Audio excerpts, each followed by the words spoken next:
వందనా వందనా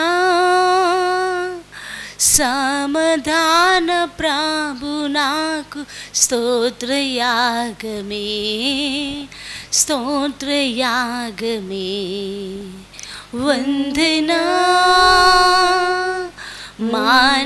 మానవులయందు రక్షకుడు దాయించేన్ పాప శాప రోగమెల్ల పారద్రోలెను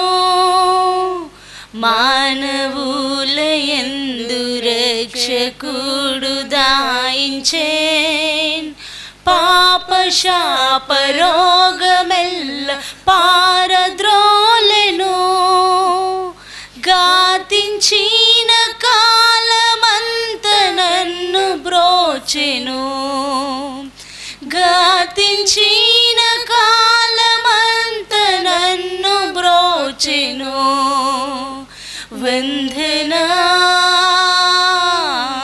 వందనా సమాధాన ప్రభు నాకు స్తోత్రయాగమే స్తోత్రయాగమే వందనా లోకమోహమంత కూడా తీసివేసెను పరలోక వాంఛనాలు కలుగజేసెను లోకమోహమంత కూడా తీసివేసెను పరలోక వాంఛనాలు కలుగజేసెను పరిశుద్ధ జీవితము సాధ్యం చేసెను పరిశుద్ధ జీవితము సాధ్యం చేసెను వందనా వందనా సమాధాన ప్రభు నాకు స్తోత్రయాగమే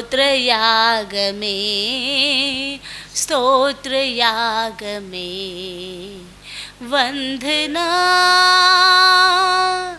ఆత్మతోను సత్యముతో ఆరాధింతును కృప సత్యమంత నిండియున్న ప్రభువా ఆత్మతోను సత్యముతో ఆరాధింతును కృప సత్యమంత నిండియున్న ప్రభువా నీవే సత్య జీవ మార్గమాది నిశ్చయం నీవే సత్య జీవ మార్గమాది నిశ్చయం వందనా వందనా సమాధాన ప్రభు నాకు స్తోత్రయాగమే స్తోత్రయాగమే వందనా అనుదీన జీవితాము క్రొత్తదాయెను జీవిత సంవత్సరాములధికమాయెను అనుదీన జీవితాము క్రొత్తదాయెను జీవిత సంవత్సరాములధికమాయెను ఇంక నేను నన్ను గన్న ప్రభుని వీడెను ఇంక నేను నన్ను గన్న ప్రభుని వీడెను వందనా వందనా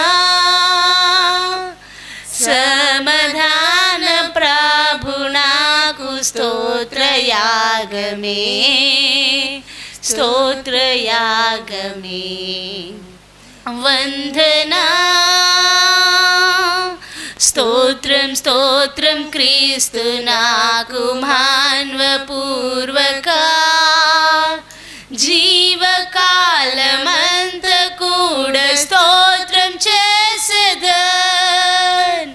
స్తోత్రం స్తోత్రం క్రీస్తు నాకు మన్వపూర్వక జీవకాలమంత కూడా స్తోత్రం చేసేదన్. స్తోత్రం స్తోత్రం స్తోత్రం స్తోత్రం స్తోత్రయాగమే. స్తోత్రం స్తోత్రం స్తోత్రం స్తోత్రం స్తోత్రయాగమే. స్తోత్రం స్తోత్రం స్తోత్రం స్తోత్రం స్తోత్రయాగమే. స్తోత్రం స్తోత్రం స్తోత్రం స్తోత్రం స్తోత్రయాగమే. స్తోత్రం స్తోత్రం స్తోత్రం స్తోత్రం స్తోత్రయాగమే. స్తోత్రం స్తోత్రం స్తోత్రం స్తోత్రం స్తోత్రయాగమే. స్తోత్రయాగమే స్తోత్రయాగమే స్తోత్రయాగమే.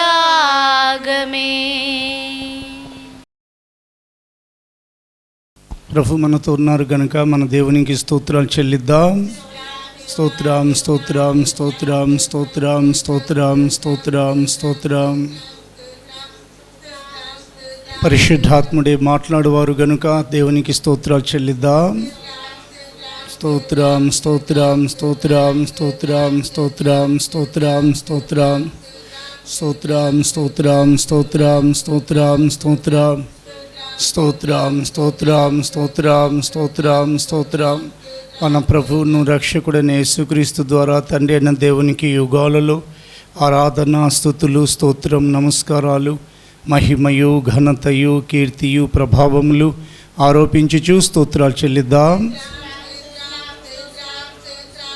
స్తోత్రం స్తోత్రం స్తోత్రం స్తోత్రం స్తోత్రం స్తోత్రం స్తోత్రం స్తోత్రం స్తోత్రం స్తోత్రం స్తోత్రం స్తోత్రం. ఆమెన్. కూర్చుందాం అందరం కూడా.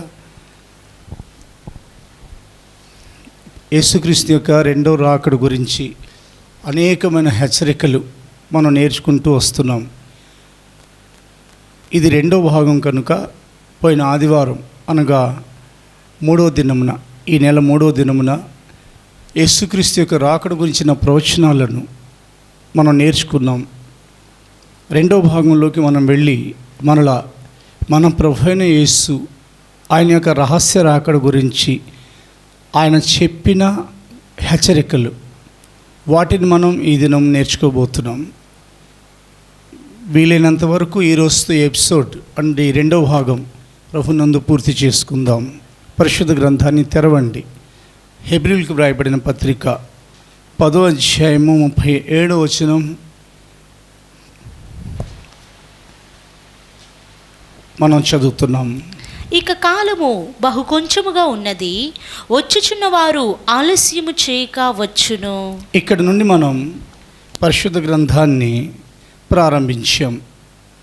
అనగా కొంచెం కాలంతో యేసుక్రీస్తు యొక్క రాకడ ఇంకా దగ్గర పడింది. రాకడ తర్వాత కాలం కేవలం 7 సంవత్సరాలే ఉంటుందని మనం హెచ్చరిక విన్నాం. ఇక కాలం కొంచెంగా ఉన్నది కనుక వచ్చుచున్నవారు ఆలస్యం లేకుండా వచ్చునని ప్రభు సెలవిచ్చారు. కాలాల గురించి నేర్చుకుంటూ వచ్చాం. అపాయకరమైన కాలాలని, కొంచెంగా ఉన్న కాలమని, సంపూర్ణమైన కాలమని,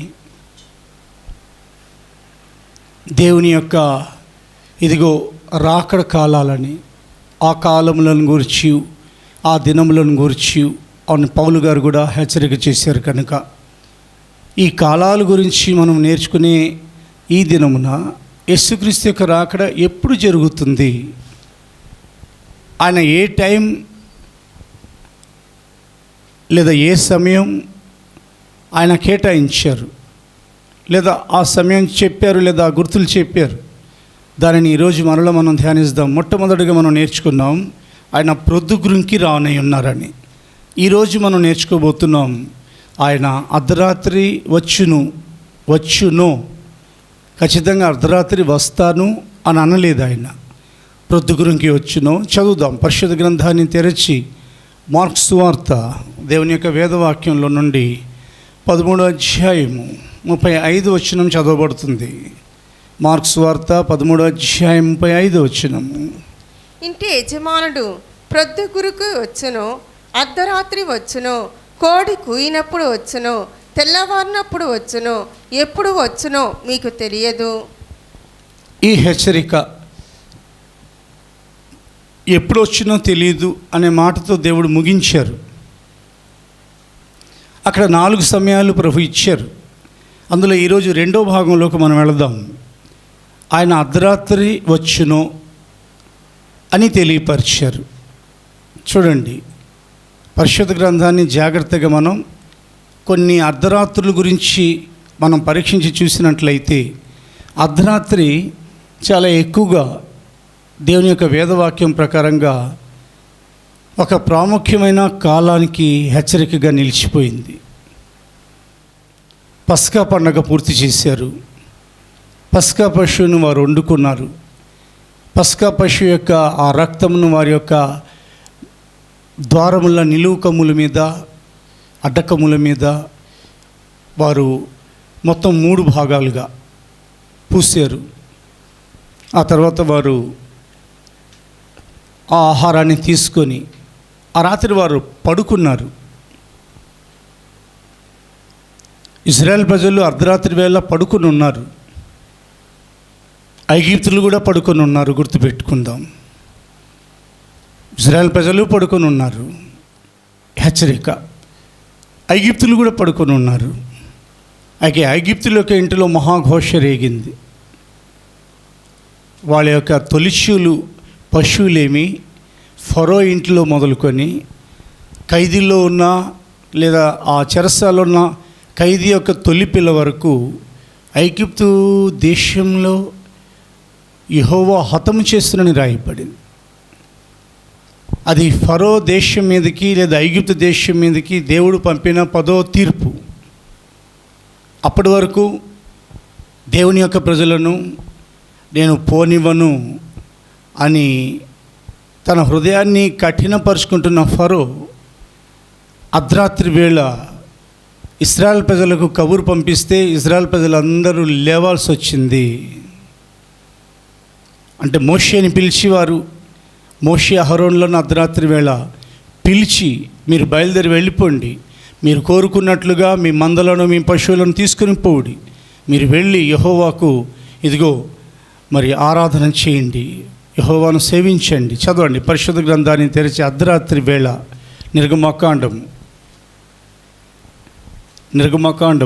12వ అధ్యాయము 29వ వచనం నుండి మనం చదువుతున్నాం. 29 చదువుదాం. అర్ధరాత్రి వేళ జరిగినదేమనగా, సింహాసనం మీద కూర్చున్న ఫరో మొదలుకొని చెరసాలలోనున్న ఖైదీ యొక్క తొలి పిల్ల వరకు ఐగుప్తు దేశమందలి తొలి పిల్లల అందరినీ, పశువుల తొలి పిల్లలన్నిటినీ యెహోవా హతము చేసెను. చాలు. ఆ కింద మీరు చదువుకుంటూ వెళ్ళినట్లయితే ఇశ్రాయేల్ ప్రజలందరి ఇంట్లో ప్రశాంతత ఉంది. అయితే ఐగుప్తుల ఇంట్లో మహాఘోష చెలరేగింది. ఫరోకి, అతని సేవకులకు, ఐగుప్తులందరికీ ఏం జరుగుతుంది మనకు అనేది అర్థం కాలేదు. అప్పుడు వెంటనే ఫరో భయపడిపోయి దైవజనులైన మోషేని అహరోనులను పిలిపించి, మీరు వెళ్ళి యెహోవాను సేవించడని వదిలేసేసాడు. అర్ధరాత్రి వేళ సాతానింటి మీదకి, సాతాన్ యొక్క దూతల మీదకి కఠినమైన తీర్పు రాబోతుంది. అర్ధరాత్రి వేళ వచ్చును అని యేసుక్రీస్తు తన రాకడ గురించి చెప్పారు. వచ్చును అంటే అర్ధరాత్రి వేళ పిలుపు వచ్చింది, మీరు బయలుదేరి వెళ్ళండి. దైవజనులైన మోషే, దైవజనులైన అహరోను, ఇశ్రాయేల్ ప్రజలందరూ కూడా బయలుదేరి ఇదిగో తెల్లవారుచుండగా ఐగుప్తులందరినీ దోచుకొని వారి దగ్గర ఉన్న నగలను, వెండి నగలను, బంగారపు నగలను దోచుకొని వారు ఐగుప్తులో నుండి బయలుదేరి తెల్లవారుచుండగా లక్షలాది మంది కొంచెం వారి యొక్క పిండి పిసికే తొట్టిలో పులియని ఆ రొట్టెను అలాగ తినాలని చెప్పేసి ఆ పిండిని వారు జాగ్రత్తగా మూట కట్టుకొని బయలుదేరి వెళ్ళినట్లు కూడా దేవుని యొక్క వాక్యంలో రాయబడింది. ఆ ప్రకారంగా ప్రియ దేవుని బిడ్డ, నీవు ప్రభు యొక్క రాకడ కొరకు ఒక కాలం ఎదురు చూస్తున్నట్లయితే దేవుడు నీతో మాట్లాడుతున్నారు. ఒక కాలం ఉన్నది, అది అర్ధరాత్రి వేళ. ఈ అర్ధరాత్రి వేళ దేనికి సూచనగా ఉన్నదనగా ప్రభు యొక్క రాకడ గురించి ఏ ప్రకారంగా బౌలుడైన సామ్యూయేల్ దేవుని యొక్క మందిరంలో ఆయన పండుకొని ఉన్నప్పుడు అతనికి సేవా పిలుపు వచ్చిందో, ఏ ప్రకారంగా అర్ధరాత్రి వేళ పౌలు శీలలు ప్రభుని ఆరాధిస్తూ ఉన్నప్పుడు ఏ ప్రకారంగా వారి యొక్క ఆరాధన శక్తికి చెరసాలలో భూకంపం వచ్చిందో, అర్ధరాత్రి వేళ ఇదిగో ఒక స్నేహితుడు తన స్నేహితుడి ఇంటికి వచ్చి నాకు 3 రొట్టెలు బదులిమ్ము అని ఏ ప్రకారంగా అడిగాడు, అదే ప్రకారంగా అర్ధరాత్రి వేళ మన ప్రభు అయిన యేసుక్రీస్తు వచ్చును అని అన్నారు. కాబట్టి మీరు సిద్ధపడి ఉండండి. అది పగలైనా కానీ, అది రాత్రి అయినా కానీ, ఏ సమయం వస్తారో ప్రభు తెలియదు కనుక ఆయన రాకడ కొరకు మనం సిద్ధపడి ఉండాలి. చదవండి పరిశుద్ధ గ్రంథాన్ని తెరిచి అపోస్తుల కార్యాలు. ఇక్కడ కూడా అర్ధరాత్రి వేళ ఇదిగో 16వ అధ్యాయము 25వ వచనము, అర్ధరాత్రి వేళ వారు దేవునికి ప్రార్థన చేయొచ్చు, కీర్తనలు పాడుచుండిరని రాయబడింది. అయితే మధ్యరాత్రి వేళ పౌలును శీలయు దేవునికి ప్రార్థించుచు కీర్తనలు పాడుచుండిరి, ఖైదీలు వినుచుండిరి. అప్పుడు అకస్మాత్తుగా మహాభూకంపము కలిగెను. లూకా సువార్త 11వ అధ్యాయము 5వ వచనం చదువుతున్నాము. లూకా సువార్త 11వ అధ్యాయము 5వ వచనం చదువుతున్నాము. మరియు ఆయన వారితో ఇట్లనెను, మీలో ఎవనికైనా ఒక స్నేహితుడుండగా అతడు అర్ధరాత్రి వేళ ఆ స్నేహితుని యొద్దకు వెళ్ళి, స్నేహితుడా నాకు 3 రొట్టెలు బదులిమ్ము, నా స్నేహితుడు ప్రయాణము చేయుచు మార్గములో నా యొద్దకు వచ్చి ఉన్నాడు. అతనికి పెట్టుటకు నా యొద్ద ఏమీయూ లేదని అతనితో చెప్పిన ఎడలా చాలండి. ఆ తర్వాత లేచి అతను అడిగిన ఆ 3 రొట్టెలను స్నేహితుడు ఇచ్చినట్లుగా యేసు ప్రభువు వారు తన యొక్క వాక్యాలను బయలుపరిచారు. కనుక అర్ధరాత్రి వేళ వారు పస్కా భుజించి నిద్రపోయి ఉన్నారు. గుర్తుపెట్టుకోండి, బలారాధన తీసుకొని వారు నిద్రపోయారు. మనం తీసుకునే బల్లార్థన లాంటి బల్లార్థన కాదు, సాధారణమైన ఒక నిర్దోషమైన మేకపిల్ల లేదా గొర్రెపిల్ల, ఏడాది గొర్రెపిల్ల. మనమైతే అమూల్యమైన యేసుక్రీస్తు యొక్క శరీరంను రక్తంను తీసుకొని మనం ఆ ప్రకారంగా ముందుకు సాగుతున్నాం. ఈ 2 నెలలు లాక్డౌన్ కారణంగా బల్లార్థన లేదు. అయినప్పటికీ చాలా త్వరగా బల్లార్థన కొరకు ప్రభువే ఆరాధనల కొరకు తలుపు తెరిచినప్పుడు బల్లార్థనలు కూడా జరుగుతాయి. కానీ అర్ధరాత్రి వేళ ఫరో దగ్గర నుంచి పిలుపు వచ్చింది, మీరు ఐగుప్తు నుండి బయలుదేరి వెళ్ళిపోండి.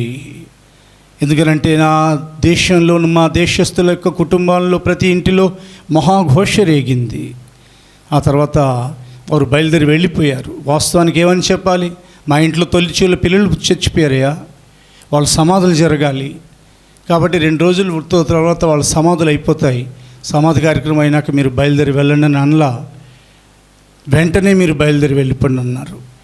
వాళ్ళేమో ఆ పిల్లల్ని పాతిపెట్టే కార్యక్రమంలో ఉన్నారు. ఇజ్రాయెల్ ప్రజలందరేమో కనానులో ప్రవేశించే ప్రయాణంలో ఉన్నారు. స్తోత్రం చెప్పండి దేవునికి. ఇది దేవుని యొక్క నిర్ణయం. దేవుడు ఈ ప్రకారంగా ఆయన యొక్క రాకడ గురించి అది అర్ధరాత్రి వచ్చును అని తెలియపరిచారు. ఇంకో మాట సెలవిచ్చారు. చదువుతున్నాం పరిశుద్ధ గ్రంథాన్ని తెరిచి మార్క్స్ వార్త 13వ అధ్యాయం 35వ వచనంలో ఆయన కోడి కూయు వేళ వచ్చును అని కూడా తెలియపరిచారు. చదువుతున్నాం. ఇంటి యజమానుడు ప్రొద్దుగురుకు వచ్చును, అర్ధరాత్రి వచ్చును, కోడి కూయినప్పుడు వచ్చును, తెల్లవారినప్పుడు వచ్చును, ఎప్పుడు వచ్చునో మీకు తెలియదు. ఇక్కడ 3వ భాగంలో మనం కోడి కూయు వేళ వచ్చును అంతవరకు మనం తీసుకుందాం. కోడి కూయు జాము గురించి అది ఇంచుమించు 3వ జాము అయి ఉంటుంది అని కూడా బైబిల్లో లూకా సువార్తలో ప్రభు తెలియపరిచారు. మొత్తం 4 జాములు. మొదటి జాము రేయి యొక్క మొదటి జామున నువ్వు లేచి ప్రార్థన చేయమని రాయబడింది. 2వ జాము, 3వ జాము, 4వ జాము. ఈ 4 జాములుగా డివైడ్ చేయబడింది రాత్రికాలం అంతా. అయితే యేసుక్రీస్తు యొక్క రాకడ గురించి సెలవిచ్చారు ప్రభువైన దేవుడు. 12వ అధ్యాయం లూకాసు వార్త 38వ వచనం చదివినట్లయితే, లూకాసు వార్త 12వ అధ్యాయం 38వ వచనం మనం చదువుతున్నాం. మరియు అతడు 2వ జామున వచ్చిననో 3వ జామున వచ్చిననో ఏ దాసులు మెలకుగా ఉండుట కనుగొనునో ఆ దాసులు ధన్యులు. చూడండి, దేవుని యొక్క సత్యవాక్యం, ఆయన చెప్పిన ప్రతి ప్రవచనం, ఆయన యొక్క సెలవిచ్చిన ఆయన యొక్క సంగతులన్నీ ఆ ప్రకారంగా జరుగుతాయి అని మనం జాగ్రత్తగా గమనించగలం. ఆయన 2వ జామున వచ్చునో లేదా 3వ జామున వచ్చునో అని రాయబడింది. అంటే 12 గంటల నుండి 3 గంటల వరకు కూడా హెచ్చరిక ఉంది. 9 నుంచి 12 రాత్రి, 12 నుంచి 3 గంటల వరకు. ఈ కాలంలో ప్రియ దేవుని బిడ్డ, దేవుని యొక్క వేదవాక్యం ప్రకారంగా జాగ్రత్తగా మనం ఈ కోడి కూయి జాము వేళ గురించి ప్రభు ఎందుకు సెలవిచ్చారనంటే, అది నిద్ర పట్టే టైము. కోడి కూసే సమయంలో మత్తు నిద్ర పట్టేస్తుంది, గాఢ నిద్ర పడుతూ ఉంది, చల్లగాలి వీస్తూ ఉంటుంది. ఆ సమయంలో ప్రార్థన చేయాలన్నా కానీ, ప్రార్థనకి లేవాలన్నా కానీ ఏమాత్రం కూడా ఆ మత్తు వదలని శరీర ప్రకారమైన స్థితిలో ఉంటాం మనం. అది అలవాటు చేసుకున్న పరిశుద్ధులకు మాత్రమే ఆయన కృపలో ఆ కాలం మరి వారు దేవుని స్తుతించే సమయంగా మార్చుకుంటారు, దేవునికి ప్రార్థన చేసే సమయంగా మార్చుకుంటారు. ఈ రాత్రి ఒకవేళ లేదా రేపు రాత్రి లేదా ఎప్పుడైనా కానీ మన ప్రభువైన యేసు మధ్యాకాశానికి హఠాత్తుగా ఒకవేళ ఆయన వచ్చినట్లయితే, తన వేదవాక్యంలో ఆయన చేసిన హెచ్చరిక ఏమిటంటే, కోడి కూయు జామున వచ్చును అని ప్రభు సెలవిచ్చారు. ఎప్పుడైతే యేసు ప్రభుల వారిని పిలాతు దగ్గరికి తీసుకెళ్లే ముందు ప్రధాన యాజకుని యొక్క ఇంటికి తీసుకుని వెళ్ళి విచారిస్తున్నారో, కొంచెం దూరంలో పేతురు గారు చలి కాసుకుంటున్నప్పుడు ప్రభు సెలవిచ్చిన ప్రవచనం కూడా తెల్లవారుజామున కోడి కూసే జాముకు ముందు కోడి కూయు జామున వచ్చును అని అన్నారు కనుక అప్పుడు నెరవేరింది. ఆ రాత్రి ప్రభు చెప్పారు, ఇదిగో మీలో కొందరు నా గురించి అభ్యంతరపడబడుతున్నారు. అందరూ అభ్యంతరపడినా పర్వాలేదు, కానీ నేను మాత్రం నీ గురించి అభ్యంతరపడను ప్రభువా. వెంటనే పేతురు గారికి ప్రభు చెప్పిన సమాధానం ఏమిటంటే, ఈ రాత్రి కోడి కూసే ముందే 3 సార్లు నేను ఎవరో ఎరుగనని నీవు నా గురించి చెప్పబోతున్నావు అని అన్నారు. చలి కాసుకునేటప్పుడు వాళ్ళు అడిగినప్పుడు మొదటిసారి, రెండోసారి, మూడోసారి ఎప్పుడైతే పేతురు గారు అబద్ధం ఆడారు, వెంటనే కోడి కూసింది. కోడి కూసిన మరుక్షణం యేసు ప్రభుల వారు తిరిగి పేతురు గారి వైపు చూశారు. ప్రియ దేవుని బిడ్డ, హెచ్చరిక. కోడి కూయు జాములో నిద్ర ఎక్కువగా పడుతుంది అంటే మనం ప్రార్థన తగ్గించడం, దేవుని ఆరాధించడం తగ్గించడం, దైవ సహవాసాన్ని తగ్గించడం మాని ఎక్కువగా మనం సుఖ జీవితాన్ని అలవాటు చేసుకుంటే అలాంటి సమయంలో ప్రభు వచ్చే ప్రమాదం ఉంది. ప్రభు అలాంటి హెచ్చరిక కూడా మనకి ఇచ్చారు. అలాంటి సమయంలో మన ప్రభు అయిన దేవుడు వస్తారు కనుక ప్రార్థనకి ఎక్కువగా ప్రాముఖ్యత ఇచ్చి దేవుని సహవాసానికి ఇవ్వాల్సిన ఆ విలువలు, వాల్యూస్ తప్పకుండా దేవుని యొక్క సహవాసానికి మనం ఇచ్చి ఆయన రాకడ కొరకు సిద్ధపడుతూ మన పెదవుల నుండి అబద్ధములు రాకుండా జాగ్రత్త పడాలి. ఎప్పుడైతే పేతురు గారు అబద్ధం ఆడారో, అది 3వసారి పూర్తయిందో లేదో కోడి కూసింది. అక్కడ 3 విషయాలు జరిగాయి. పేతురు గారు 3వసారి కూడా అబద్ధం చెప్పేశారు. 2వ భాగం వెంటనే కోడి కూసింది. 3వదిగా యేసు ప్రభుల వారు పేతురు గారి వైపు తిరిగి చూశారు. ఒకవేళ ప్రభు యొక్క రాకడ కొరకు నిన్ను నువ్వు సిద్ధపరచుకుంటున్నట్లయితే నువ్వు నీ సొంత పొరుగువానితో కూడా అబద్ధం ఆడకుము. నువ్వు నీ పొరుగు ప్రతివాడు తన పొరుగువానితో సత్యమే మాట్లాడవలను. ప్రవక్త అయిన జకరియా గ్రంథంలో ప్రభువైన దేవుడు చేసిన హెచ్చరిక అది. అబద్ధములాడు పెదవులు నాకు అసహ్యములని సామెతల గ్రంథంలో వ్రాయబడిన హెచ్చరిక. ఇదిగో అబద్ధములాడు ప్రతివాడును అగ్నిగుండంలో వేయబడునని ప్రకటన గ్రంథంలో చేయబడిన హెచ్చరిక. కాబట్టి కోడి కూయు జామున వచ్చును అనే ఆ కాలం మనం ఒకవేళ అబద్ధాలతోనే జీవితం గడిపేస్తూ ఉంటే, వాడు అబద్ధీకుడును, సాతాను గురించి ప్రభు అన్నారు, వాడు అబద్ధీకుడును అబద్ధీకులకు జనకుడునై ఉన్నాడని అన్నారు. అంటే సాతాను యొక్క సంతానమైపోయి ఇక దేవుని యొక్క వారసత్వాన్ని పోగొట్టుకుంటాం. దేవుని యొక్క వారసునిగా నిన్ను మార్చారు ఆయన. కాబట్టి ఇక మీదట ఇప్పటి వరకు ఆడిన ప్రతి అబద్ధానికి పశ్చాత్తాపడి ఇక మీదట సత్య సంబంధులుగా జీవించి ఆయన యొక్క రహస్య రాకడ కొరకు సిద్ధపడదాం. హల్లెలూయా. చదువుదాం పరిశుద్ధ గ్రంథాన్ని తెరిచి 4వ అనుభవం. ఇదిగో ఆయన 13:35 మార్క్స్ వార్త. ఇంటి యజమానుడు ప్రొద్దుగురుకు వచ్చును, అర్ధరాత్రి వచ్చును, కోడి కూయినప్పుడు వచ్చును, తెల్లవారినప్పుడు వచ్చును, ఎప్పుడు వచ్చునో మీకు తెలియదు. దేవునికి స్తోత్రం కలుగునుగాక. ఇంటి యజమానుని గురించి ఆయన సెలవిచ్చారు. ఇంటి యజమానుడు అనగా మన ఇంటి మీద యజమానుడు ఆయన అయి ఉన్నారు. ఆయన మన యజమానుడు, ఆయన పంట యజమానుడు, ఆయన ఇంటి యజమానుడు అయి ఉన్నారు, ఆయన పరమ యజమానుడు అయి ఉన్నారు. తెల్లవారుజామున వచ్చును, ప్రొద్దుగురుకు వేళ వచ్చును అని అన్నారు. అక్కడి నుంచి ప్రారంభించి అర్ధరాత్రి వేళ వచ్చును అని అనలా. చూసుకోండి మీరు మరలా. వచ్చును. మూడవదిగా కోడి కూయు జామున వచ్చును లేదా వేళలో వచ్చును. నాలుగోది తెల్లవారుజామున వచ్చును. ఐదవదికి ఏ జామున వచ్చునో మీకు తెలియదు కనుక మీరు మెలకువ కలిగి ఉండండి. తెల్లవారుజాము గురించి పరిశుద్ధ గ్రంథాన్ని మనం జాగ్రత్తగా చూస్తే 2-3 హెచ్చరికలు మనకు దొరుకుతాయి. ఒకటి సీనాయి హెచ్చరిక, రెండవది పునరుత్థానుడైన యేసుక్రీస్తు యొక్క పునరుత్థానపు హెచ్చరిక, మూడవది తెల్లవార్చున్నది కనుక నన్ను పోనీయమునని యాకోబుతో చెప్పిన ఆయన యొక్క వాక్యం, నాలుగవది తెల్లవార్చుండగా యేసు ప్రభుల వారు సముద్రం మీద నడుచుచు ఆయన శిష్యుల దగ్గరికి వచ్చిన ఒక హెచ్చరిక. ఈ 4 హెచ్చరికల్లో 4 ఆశీర్వాదాలు ఉన్నాయి. దేవుడు నీతో మాట్లాడుతున్నారు. ఇదిగో మనం చూడబోతున్నాం పరిశుద్ధ గ్రంథాన్ని తెరిచి. ఆయన 3వ దినమున ఉదయం అయినప్పుడు సీనాయి మీదకి దిగి వచ్చును. ఎప్పుడు వచ్చారు? 3వ దినమున ఉదయం అయినప్పుడు సీనాయి మీదకి దిగి వచ్చారు. 3వ దినం గురించి ఆయన సెలవిచ్చారు.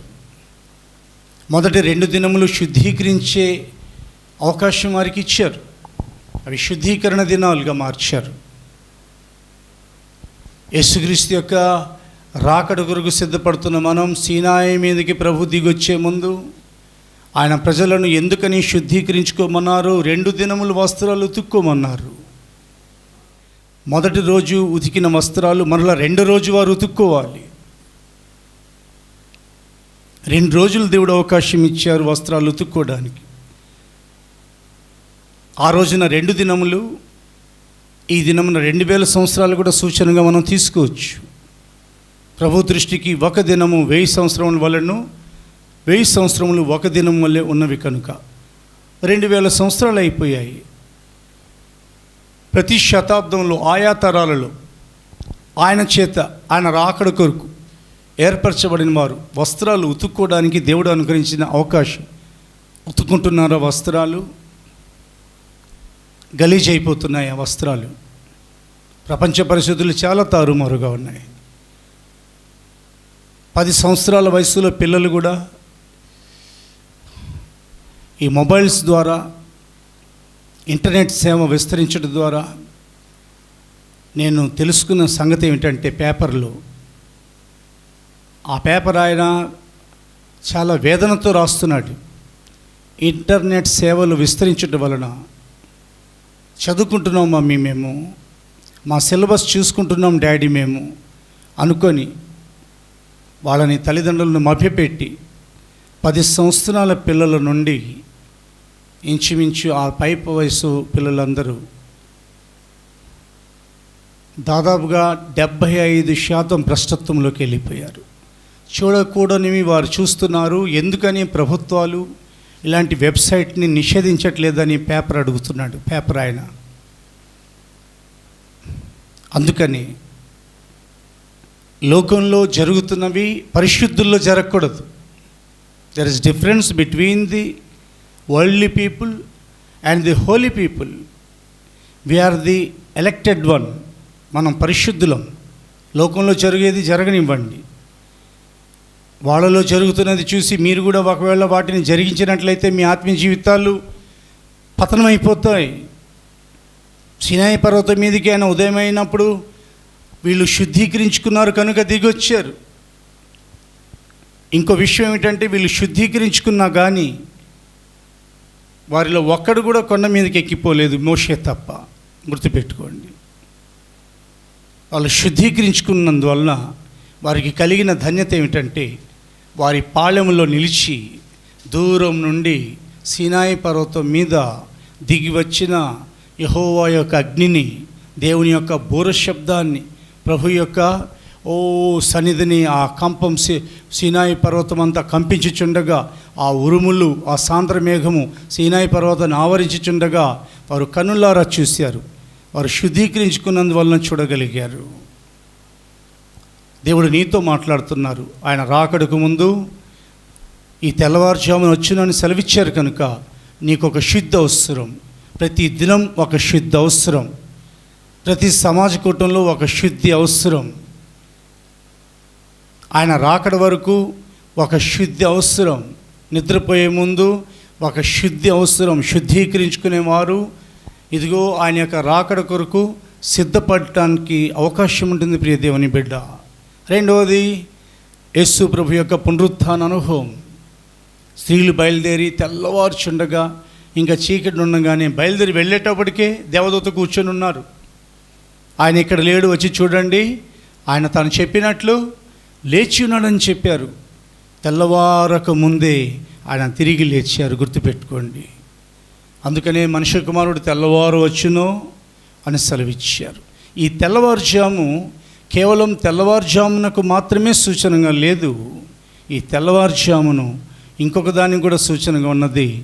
తెల్లవారుజాము అనగా రాత్రి చాలా గడిచి పగలు సమీపంగా ఉన్నదని రోమీయులకు రాయబడిన పత్రిక మనకు హెచ్చరిక చేస్తుంది. ఇవన్నీ మనం చూద్దాం.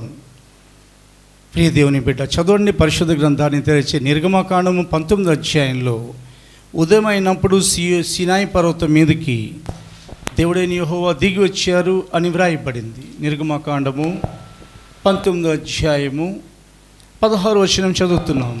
3వ నాడు ఉదయమైనప్పుడు ఆ పర్వతం మీద ఉరుములు, మెరుపులు, సాంద్ర మేఘము, బూర యొక్క మహాధ్వనియు కలుగగా పాలెములోని ప్రజలందరూ వణికిరి. చదవండి. మత్తయి సువార్త 28వ అధ్యాయం మొదటి వచనము. మత్తయి సువార్త 28వ అధ్యాయం మొదటి వచనము. ఈ శ్రాంతి దినము గడిచిపోయిన తర్వాత ఆదివారమున తెల్లవారుచుండగా మగ్దలేనే మరియు వేరొక మరియు సమాధిని చూడవచ్చిరి. ఆమేన్. ఆదికాండము 32వ అధ్యాయంలోకి వెళదాం.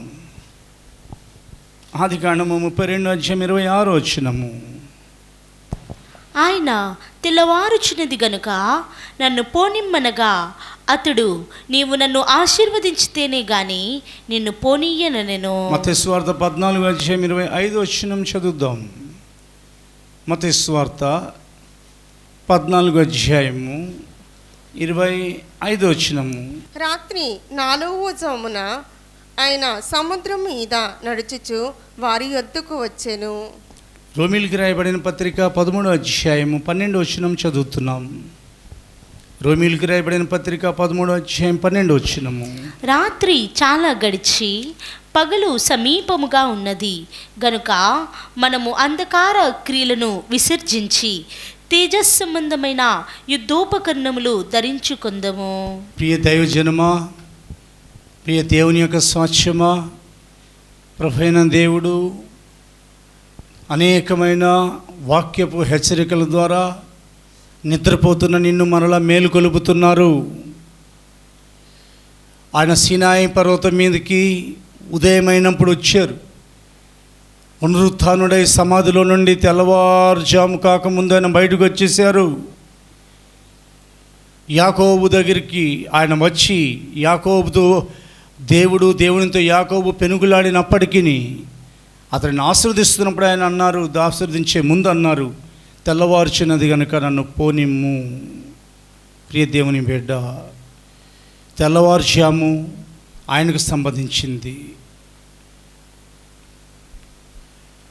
ప్రతి పగలు ఆయన మనల్ని దర్శిస్తున్నారని కూడా రాయబడింది. యోబు గ్రంథంలో రాయబడింది. చదవద్దు ఇప్పుడు, మీరు గుర్తుపెట్టుకుని. యోబు గ్రంథం 7:18 రాయబడింది. ప్రతి పగలు అంటే వేకుజాములో అని రాయబడింది. మీరు అతని దర్శింపనేలా వేకుజాములో ఇజ్రాయెల్ ప్రజలను వెంబడిస్తున్న ఆ మేఘస్తంభం ముందుగా నడుస్తూ ఉన్నారు. ఫరో యొక్క సైన్యం వెనకాల వచ్చినప్పుడు ఆ అగ్నిమేఘమైన స్తంభంలో నుండి వెనక తన ప్రజలను తరుముతూ వస్తున్న శత్రుసేనను చూచి వెనక్కి వెళ్ళిపోయి తన ప్రజలను వెంబడించడం మానారు. ఆయన వెంబడించడం మొదలుపెట్టారు. వెనకాల ఉన్న ఫరో సైన్యానికి చీకటి కలిగింది, ఎదురుగా ఉన్న దేవుని యొక్క ప్రజలకు వెలుగు కలిగింది. ప్రియ దేవుని బిడ్డ, తెల్లవారుజామున ఆయన వచ్చినాం. వేకుజామున ఆయన అనగా 4వ జామున, రాత్రి 4 జామున సముద్రం మీద నడిచిచ్చు ఆయన అపోస్తుల దగ్గరికి వచ్చి వారి ధోనులు ఆయన కాలు పెట్టారని వ్రాయపడింది. రాత్రి చాలా గడిచిపోయింది, పగలు సమీపంగా ఉన్నది కనుక యేసుక్రీస్తు యొక్క రాకడలో ఎలా జరుగుతుందని ఒకటి ప్రొద్దుగుంకు వచ్చినాం. రెండవది మధ్యరాత్రి లేదా అర్ధరాత్రి వేళ వచ్చును. మూడవది ఆయన కోడికు జామున వచ్చును. నాలుగవది తెల్లవారుజామున వచ్చును. ఐదవదికి లోక పరిస్థితులు తారుమారుగా ఉన్నప్పుడు ప్రభు హఠాత్తుగా వస్తారు. గుర్తుపెట్టుకోండి, లోక పరిస్థితులు ఎప్పుడైతే తారుమారుగా ఉన్నాయో ఆ సమయంలో యేసు ప్రభుల వారు వస్తారు. తూర్పు దేశాలు తీసుకోండి, జపాన్ నుండి చైనా వరకు, తైవాన్ మొదలుకొని ఆ సమీపంలో ఉత్తర Korea, north Korea, Indonesia, Malaysia దేశాలు మొదలుకొని ఇటువైపు పడమర దేశాలు తీసుకోండి. ఉత్తర అమెరికా ఖండం, దక్షిణ అమెరికా ఖండం వరకు, కెనడా దేశం వరకు. ఉత్తర దేశాలు తీసుకోండి, ఉత్తర వైపు ఉన్న ఖండాలు కానీ, ఐరోపా ఖండం, ఆ పై భాగాలన్నీ కూడా. ఇటువైపు దక్షిణ దేశాలు తీసుకోండి. ప్రపంచంలోనైనా నలుదిక్కుల్లో లోక పరిస్థితులు మొత్తం తారుమారైపోయాయి. ఆర్థిక వ్యవస్థ మొత్తం క్షీణించిపోయింది. ఆహార నిల్వలు తగ్గిపోతున్నాయి. లోక పరిస్థితులన్నీ తారుమారుగా ఉన్నాయి. చాలా ప్రమాదం సంభవిస్తున్న కాలం. హఠాత్తుగా గ్యాస్ లీక్ అవటం, దానివల్ల అనేక మంది చనిపోవటం. ఇలాంటి హెచ్చరికలు దేవుడు ఇచ్చేది దేని కొరకునగా, ఎవరైతే వారి జీవితాన్ని దేవునికి అప్పగించుకోలేదు, ఎవరైతే వారు చల్లగా ఉన్నారు, ఎవరైతే యేసుక్రీస్తు యొక్క రాకడ గురించి ఒక దర్శనం లేనివారై, భయం లేనివారై కాలక్షేపం చేసేస్తున్నారు. మీరు అలా ఏమైనా చేస్తున్నారా? దేవుడు నీతో మాట్లాడుతున్నారు. ఇదిగో మరణాత, నేను వచ్చుచున్నాను, త్వరగా వచ్చుచున్నాను. కాబట్టి నీ యొక్క ప్రభు మధ్యాకాశానికి వచ్చే ముందే నువ్వు సిద్ధపడాలి. లోక పరిస్థితులని చదువుతున్నాం. మత్తయి సువార్త 24:33 మత్తయి సువార్త 5వ అనుభవం. మన ప్రభు ఎప్పుడు వస్తారు అనే దానికి ప్రశ్న అడగబడింది. అప్పుడు జవాబు దేవుడు తన వాక్యం ద్వారా మనకు తెలియపరిచారు. మత్తయి సువార్త 24:33. ఆ ప్రకారమే మీరు ఈ సంగతులన్నీ జరుగుట చూచినప్పుడు ఆయన సమీపముని ద్వారము దగ్గరని ఉన్నారని తెలుసుకొనుడి. ఆయన హెచ్చరిక చేశారు. మీరు ఈ సంగతులు జరుగుట చూచినప్పుడు అని అన్నారు. ఏ సంగతులు? అంజూరపు చెట్టు ఆ కొమ్మ లేతదై చిగురించుట మీరు చూచినప్పుడు, ఇదిగో వసంతకాలం సమీపించిందని తెలుసుకునుడి. అని ఆయన ఒక మర్మంగా సెలవిచ్చారు.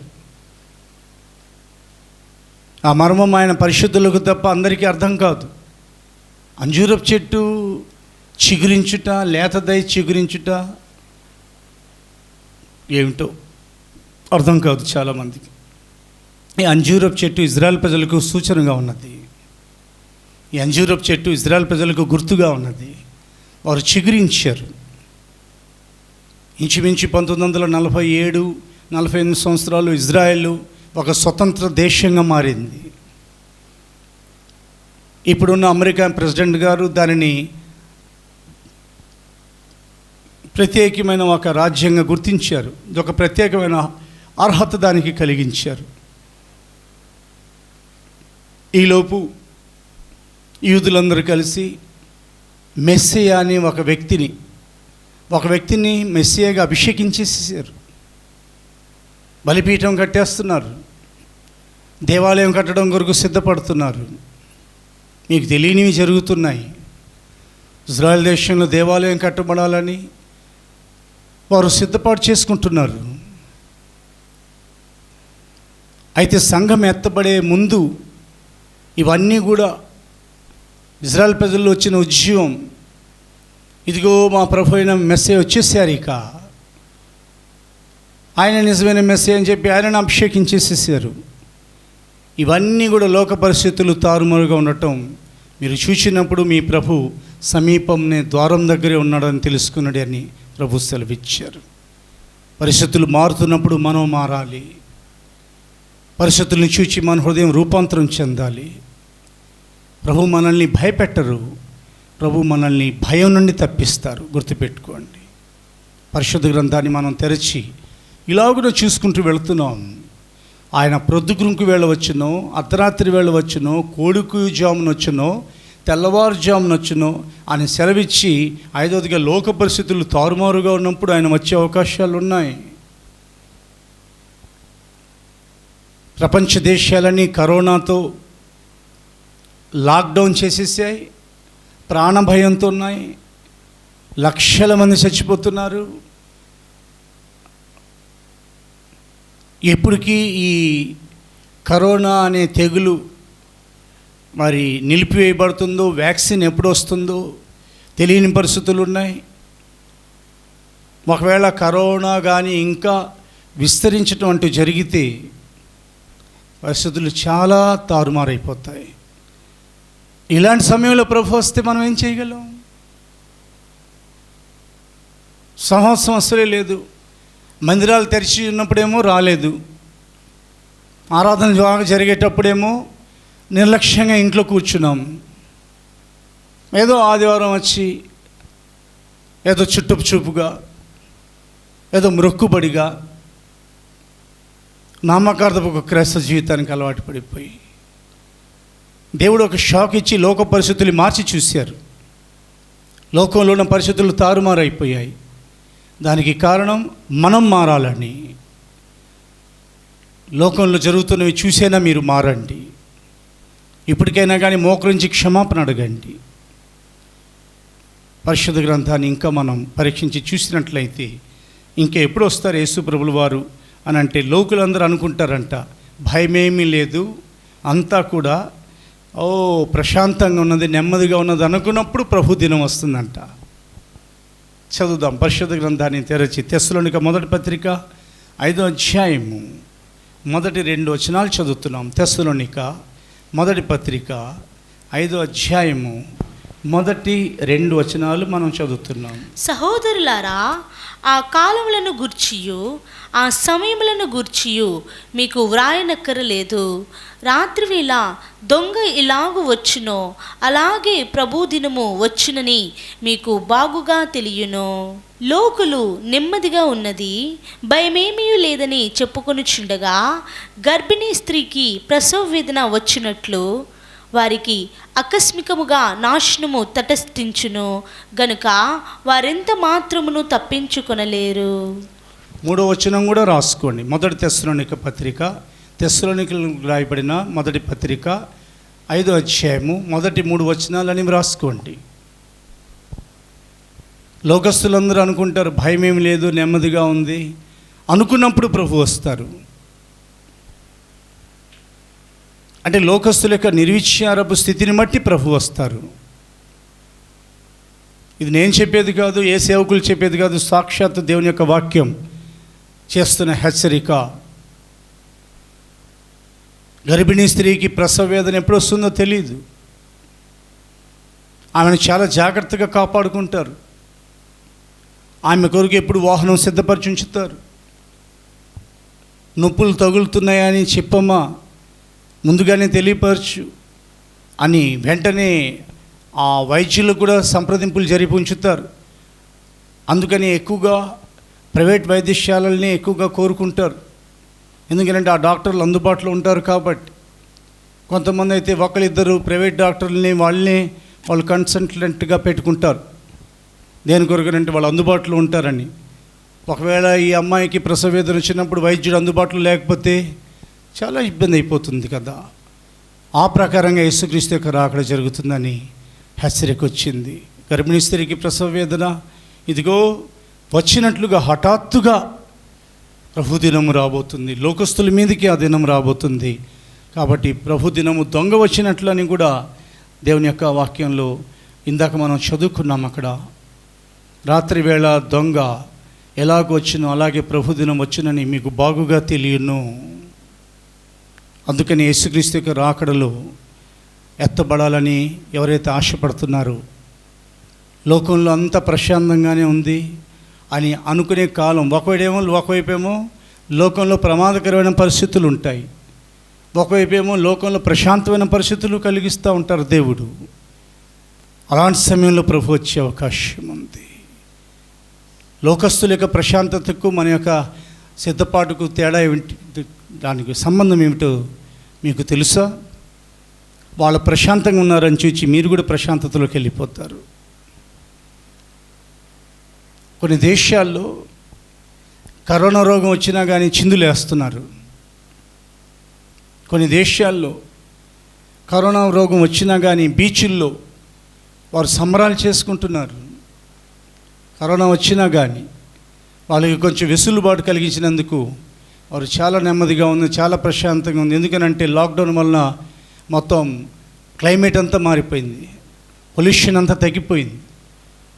కాబట్టి చాలా ప్రశాంతంగా ఉంది, ప్రపంచం నెమ్మదిగా ఉంది. ఎక్కడ కూడా వాహన కాలుష్యం లేదు, హారన్స్ మోగట్లేదు, ఫ్యాక్టరీల యొక్క సైరన్స్ మోగట్లేదు, ఫ్యాక్టరీస్ నుండి పొగ ఆ కాలుష్యం వెలువడటం లేదు, లారీలు తిరగట్ల, బస్సులు తిరగట్ల, చాలా హ్యాపీగా ఉంది. ట్రైన్స్ తిరగట్ల, విమానాలు లేవు, ఎలాంటి గోల లేదు అనుకుంటున్నారు జనం. చాలా జాగ్రత్తగా ఉండండి. లాక్డౌన్ పొడిగించబడేది దేని కొరకు చెప్పమంటారా? ఒక విధంగా చెప్పాలని అంటే మనం లాక్డౌన్లోకి వెళ్ళకుండా.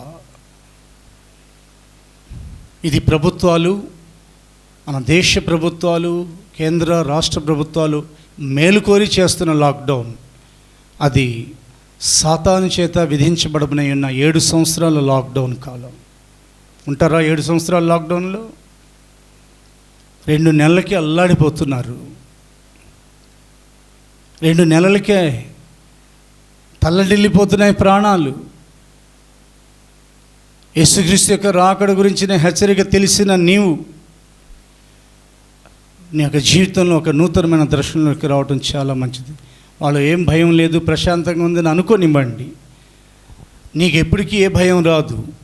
కానీ నీవు మాత్రం ఆయన యొక్క రాకడ కొరకు సిద్ధపడి, ఈ రాత్రి నేను పడుకుంటున్నాను, ఈరోజు ఉదయం నేను లేచాను, ఒకవేళ ఈ ఉదయం వస్తారేమో ఆయన, ఈరోజు సాయంత్రం వస్తారేమో, ఈరోజు మధ్యాహ్నం నేను ఉన్నాను, ఉద్యోగంకి వెళ్తున్నాను, ఉద్యోగం చేయి, అక్కడే ప్రభు రాకడ జరగవచ్చు. ఇంకా ఇంటికి వచ్చే పని ఉండదు, అట్నుంచి అటే ప్రభు రాకడికి వెళ్ళాలి. వ్యాపారం చేయి. ఈ లాక్డౌన్లో అయిపోయిన తర్వాత చేసేవాళ్ళు ఎవరెవరైతే చేస్తున్నారో మళ్ళీ మొదలవుతాయి. వ్యాపార స్థలం నుండి యేసుక్రీస్తు యొక్క రాకడికి వెళ్ళాలని సిద్ధపడండి. దేని గురించి ఎక్కువగా ఆలోచించమాకండి.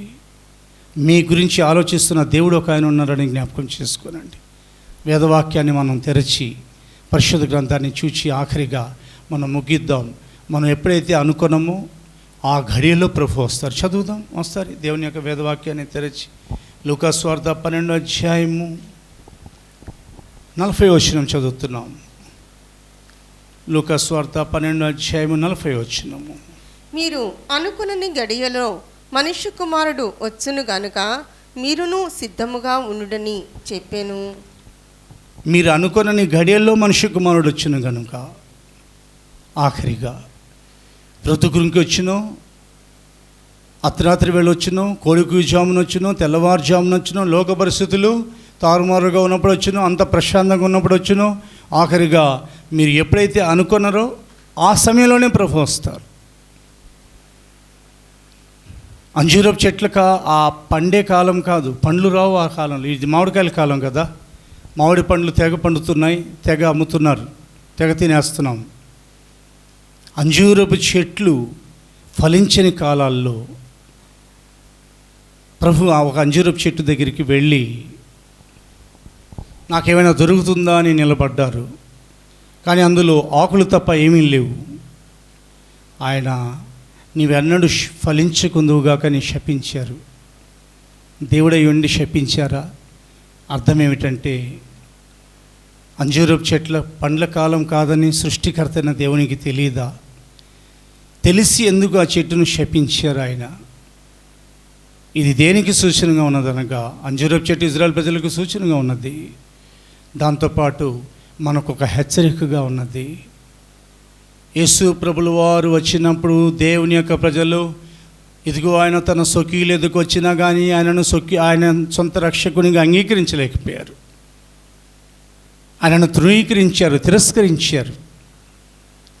అందుకని ఆయన మన మధ్య ఉన్న కాలంలో ఆయనను మనం గ్రహించి ఎప్పుడు ఆయన వచ్చి మనల్ని చూసినా కానీ ఆత్మ ఫలాలతో మనం నిండుకొని ఉండాలి.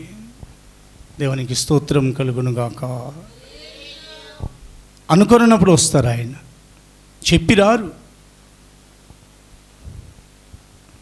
ముందుగానే ఆయన చెప్పినట్లయితే ఆ సమయం వరకు మనం ఇష్టం వచ్చినట్లు జీవించి ఆ సమయంలో సిద్ధపడే ప్రమాదం ఉంది.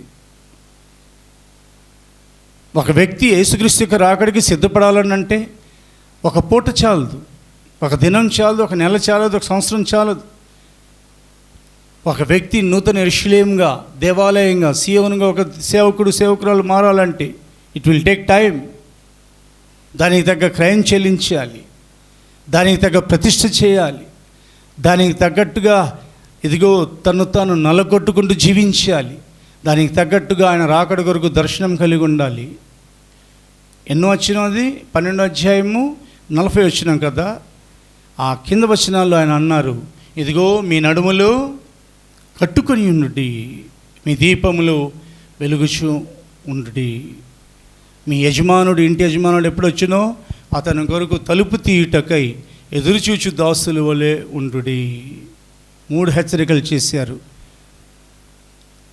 మీరు అనుకున్న గడియలో ఆయన రాబోతున్నారు కనుక నడుము జారిపోయిన వారు ఎవరైనా ఉన్నట్లయితే వారి నడుములు కట్టుకోండి. నడుము జారిపోవటం అనగా మనస్సు అనే నడుము జారిపోయిన వాళ్ళు ఉంటారు. వారి మనస్సులు స్థిరంగా ఉండవు. వాని మనస్సు యెహోవా మీద ఆనుకొని స్థిరంగా ఉండునని వేదవాక్యం సెలవిస్తుంది. దేవుని మీద వారు ఆనుకోకపోవటాన్ని బట్టి మనుష్యుల మీద ఆనుకోవటం నేర్చుకున్నారు కనుక వారి యొక్క హృదయాలు స్థిరంగా ఉండవు, అస్థిరమైపోతూ ఉంటాయి. ప్రభు అన్నారు, మీ నడుములు కట్టుకొని ఉండుడి. నడుము కట్టుకుంటే స్టడీగా నిలబడగలడు. తిన్నగా నిలబడి ఉన్నావా? నీ మనస్సు కట్టుబడి ఉందా? లేదా భ్రమపడుతున్నావా నీ మనస్సు కట్టుకొని ఉన్నావని? నీ మనస్సు ఆయన మనస్సుతో పెనవేసుకుని ఉందా? యోనాతాను హృదయం, దావీదు హృదయాలు పెనవేసుకుపోయాయని రాయబడింది కదా. ప్రియ దేవుని బిడ్డ, దేవుడు నీతో మాట్లాడుతున్నారు. మీ దీపములు వెలుగుచుండనీయుడి. దీపములు అని అన్నారు ఆయన, మీ అని అన్నారు అక్కడికైనా. మీ నడుములు, మీ దీపములు. దీపములు అనగా మన ఆత్మ సంబంధమైన జీవితాలు. అవి వెలుగుతూనే ఉండాలి. ఒకవేళ అవి చల్లారిపోయానంటే ఆయన వచ్చి తలుపు తట్టినప్పుడు తలుపు తీయడానికి దారి కనబడదు. ప్రియ దేవుని బిడ్డ, దారి లేని గాఢాంధకారపు ఆ చీకట్లు వెళ్ళి నువ్వు ఆయనకి తలుపు ఎలా తీస్తావు? తలుపు తీసినా కానీ ఆయన ముఖం నీకు ఎలా కనబడుతుంది? వచ్చింది పెళ్లి కుమారుడు కనుక, పెళ్లి కుమార్తె ప్రజ్వరిల్లుతూ ఉండాలి కనుక ఒక రహస్యం రాయబడింది పరిశుద్ధ గ్రంథంలో. పెళ్లి కుమారుడు సియోన్లో ఉన్నారు. ఎక్కడున్నారు? యేసుప్రభుల వారు. పెళ్లి కుమారుడు అంతఃపురంలో నుండి, పెళ్లి కుమార్తె గదిలో నుండి రావాలని. పెళ్లి కుమార్తె ఎక్కడ ఉంది అని అంటే, ఇదిగో దేవుని మహిమ కలిగిన పెళ్లి కుమార్తె అయి దేవుని యొద్ద నుండి ధగధగమని ప్రకాశంతో దిగివచ్చుట నేను చూచి తిని. శరీర ప్రకారంగా ఆయన యొక్క రహస్య రాకడ కొరకు ఎవరైతే దేవుని యొక్క రహస్య రాకడ కొరకు దేవుని చేత ఏర్పరచుకున్నారో వారు పడిపోయినా తిరిగి లెగుస్తారు.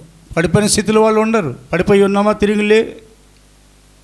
సాతాను నిన్ను పడదురొస్తాడు, నన్ను పడదురొస్తాడు. తోకతోనే ఈడ్చి నక్షత్రాల్లో అనేక భాగాల్ని వాడు పడివేశాడని రాయబడింది. అయినప్పటికీ యెహోవా పడిపోవారందరినీ ఉద్ధరించువారని కూడా ఆయన వాగ్దానం చేశారు. కనుక పడిపోయి ఉన్నావా? నీ ఆత్మ సంబంధం బలిపీఠం పడదురైబడి ఉందా? భ్రమపరుస్తున్నావా ఎవరినైనా? నువ్వు భ్రమపడుతున్నావా? నీవు నీ కుటుంబం భ్రమలో జీవిస్తున్నారా? నేను ఇంట్లో మేము బాగా స్తోత్రం చెప్తున్నాం, ప్రార్థన చేసుకుంటామని అనుకుంటున్నావా? సహవాసంతో సంబంధం ఉందా? దేవుని వేదవాక్యం చదువుతున్నావా? లేదా వాక్యంలో వస్తున్న వందల కొలది వేల కొలది మెసేజ్లు అవే చూసి కాలక్షేపం చేసేస్తున్నావా? బైబిల్ చదవండి. వాటికి మించిన ప్రకటన ఏ మెసేజ్లోనూ రాదు. పరిశుద్ధ గ్రంథాలు చదవండి. పాత నిబంధన, కొత్త నిబంధన, ఈ గ్రంథాన్ని జాగ్రత్తగా చదవండి. ఆయన వచ్చే ముందు నీ దీపం ఆరిపోయే ప్రమాదం ఉంది. ఆయన వచ్చే ముందు నీ నడుము జారిపోయే అవకాశం ఉంది. వచ్చి తట్టంగానే ఇంటి యజమానుడు తలుపు తీయడానికి ఎదురుచూచు మనుషులు వలే. ఎలాగంట? ఇతనే వెళ్ళి తలుపు తీయాలి, వాళ్ళిద్దరే ఎదురుపడాలి. ఒకరు యేసుప్రభుల వారు తలుపు అవతలు ఉన్నారు, రెండోది ఆయన రాకడ కొరకు కనిపెట్టుకుని వారు తలుపు యువతలు ఉన్నారు. ఈ టైంలో వస్తాను నేను 11:30కి, 1 గంటకు వస్తాను, లేదా 2:30కి వస్తాను, నువ్వు 3:30కి వస్తాను, అలారం పెట్టుకుని రెడీగా ఉన్నాను అనలా. ఎప్పుడు వస్తారో తెలియదు. వచ్చి రాగానే ఆలస్యం చేయకూడదు. ఏం జరిగింది ఆలస్యం చేస్తే? అసలు ఆలస్యం ఎందుకు చేసింది? వస్త్రం లేదు కాబట్టి. ప్రియ దేవుని బిడ్డ, రాకడ కొరకు సిద్ధపాటు లేని వారికి వస్త్రాలు ఉండవు. అందుకని వాళ్ళు చాలా ఆలస్యంగా ప్రభు రాకడలో వారు ఎత్తబడక 3.5 సంవత్సరాల శ్రమల కాలంలో హతసాక్షులై శ్రమల కాలపు 2వ భాగంలో ఎత్తబడతారు. కానీ వారికి అనేకమైన అర్హతలు పోగొట్టుకునే ప్రమాదం ఉంది. మీరు ఆ గుంపులు వచ్చారు మాకండి. వాళ్ళు విడవబడిన ఆ స్త్రీ లాంటి అనుభవాలు అవి. మాకు శిశువు ఎత్తబడింది, ఆ స్త్రీ విడవబడింది.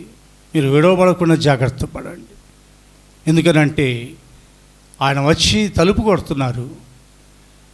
లోపలున్న ప్రియురాలు అనుకుంటుంది, అయ్యో నేను వస్త్రం తీసివేశాన్ని, నేను నేల మీద పాదం ఎలా మోపాలి, నేను మరలా నా పాదాలని మురికి చేసుకోవాలా అని. అంటే ఆమె మంచం ఎక్కేసింది. కొన్ని పొరపాట్లు ఉన్నాయి.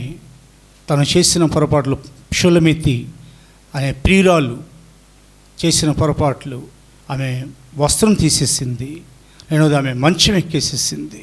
ప్రియ దేవుని బిడ్డ, అయినా కానీ జాలిపడి పోనీలే పాపం చాలాసేపు నేను తలుపు కొడుతున్నారు అని లేచి వెళ్ళి తలుపు తీసింది. కానీ ప్రియుడు మాత్రం రెండోసారి పొరపాటును కూడా ఎదురవ్వలేదు.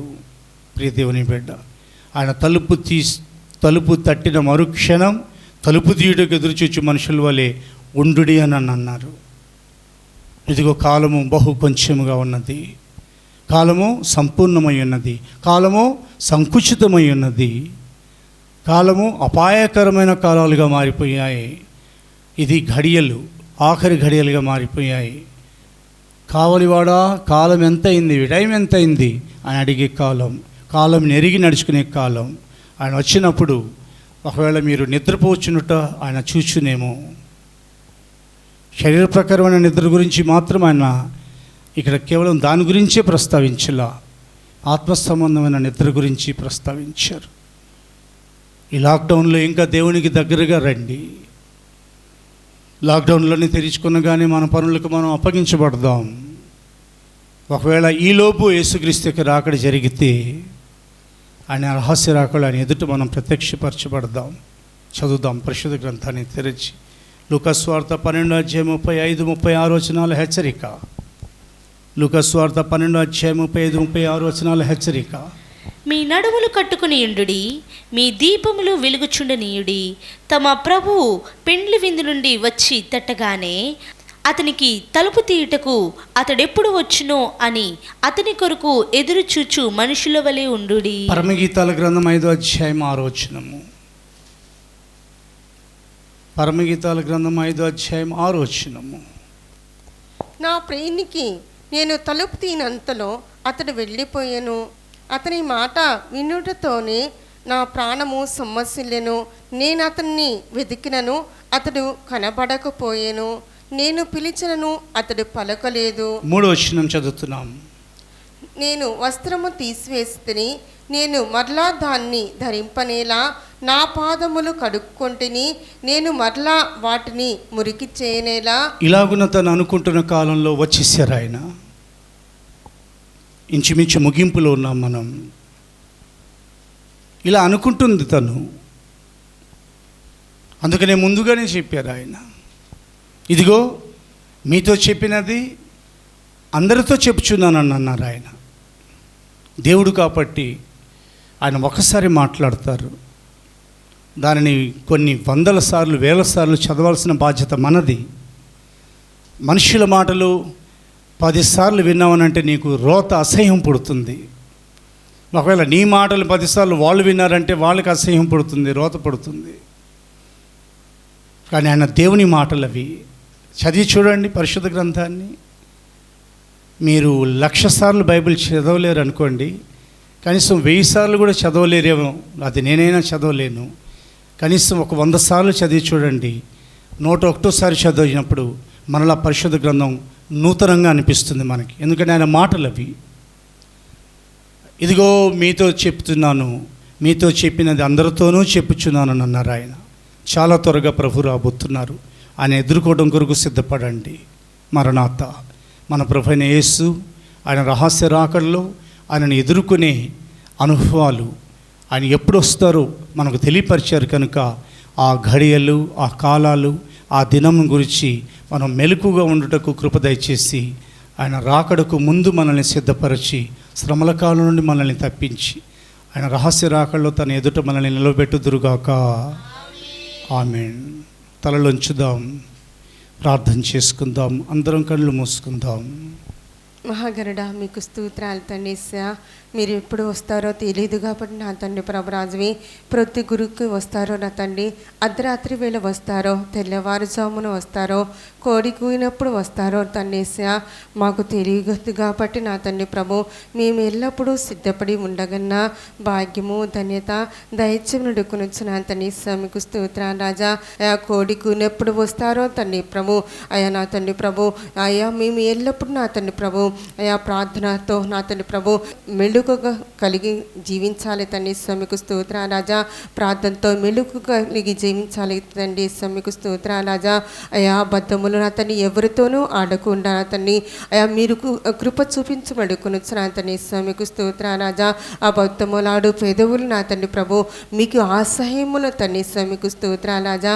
అబద్ధముల వారు ఆడువారు నా తండ్రి ప్రభు అగ్ని గుండములు వేస్తానన్నారు తండ్రి. మీకు స్తోత్రాలు రాజా. రాజా నా తండ్రి అట్టి రీతిగా నా తండ్రి ప్రభు మాలో ఎవరు లేకుండా తండ్రి ప్రభు మీరు కార్యము జరిగించమడుకునొచ్చు నా తండ్రి మీరు ఎప్పుడు వస్తారో అని చెప్పి కనిపెట్టుకుని ఉండగలిగిన కృపదయచమడుకునొచ్చు నా తండ్రి మీకు స్తోత్రాలు తండ్రి ఆయన తెల్లవారుజాము నా తండ్రి ప్రభురాజువి మోషేను పిలిచిన విధము నా తండ్రి ప్రభురాజువి నా తండ్రి ప్రభు అయా కొండ ఎక్కాలే తండ్రి మీకు స్తోత్ర రాజా నా తండ్రి ప్రభు మేమందరము నా తండ్రి ప్రభు అయా శుద్ధీకరించుకోవాలి తండ్రి మీకు స్తోత్ర రాజా శుద్ధీకరించుకున్న వారికి నా తండ్రి ప్రభురాజువి నా తండ్రి మీ పిలుపు వినపడుతుంది తండ్రి మీకు స్తోత్ర రాజా మా ప్రభు ఎప్పుడు వస్తారో అని చెప్పి నా తండ్రి ఎల్లప్పుడూ సిద్ధముగా ఉండగలిగిన భాగ్యము ధన్యత దయచమడుకునొచ్చు నా తండ్రి మీకు స్తోత్ర రాజా షోలమితిలాగా నా తండ్రి ప్రభురాజువి మేము మా ప్రియుని పోగొట్టుకొనకు నా తండ్రి ప్రభురాజువి మా ప్రియుని రాకళ్ళు నా తండ్రి ప్రభు మేము వెళ్ళేటట్లుగా ఉండాలి తండ్రి మీకు స్తోత్ర రాజా నా తండ్రి మా బిడ్డలందరినీ ఆశీర్వదించి దీవించమడుకునొచ్చు నా తండ్రి మీకు స్తోత్ర రాజా నా తండ్రి ప్రభు మీకు స్తోత్రాలు తండ్రి ఈ నా తండ్రి లేఖనాలు వినుచున్న ప్రతి ఒక్క బిడ్డని నా తండ్రి ఆశీర్వదించమడుకొనొచ్చు నా తండ్రి మీకు స్తోత్ర రాజా మీ రాకలో మేమందరము ఉండేటట్లు మీరు కృప చూపించమని నజరేయుడైన యేసుక్రీస్తు నామమున ప్రార్థిస్తున్నాం తండ్రి ఆమేన్ ఆమేన్ ఆమేన్. మన ప్రభు అయిన యేసుక్రీస్తు కృపయు తండ్రి అయిన దేవుని ప్రేమయు పరిశుద్ధాత్మ సహవాసమును ఆయన రాకడ వరకు సదాకాలం మనందరికీ తోడయుడునుగాక. ఆమేన్. హల్లెలూయా.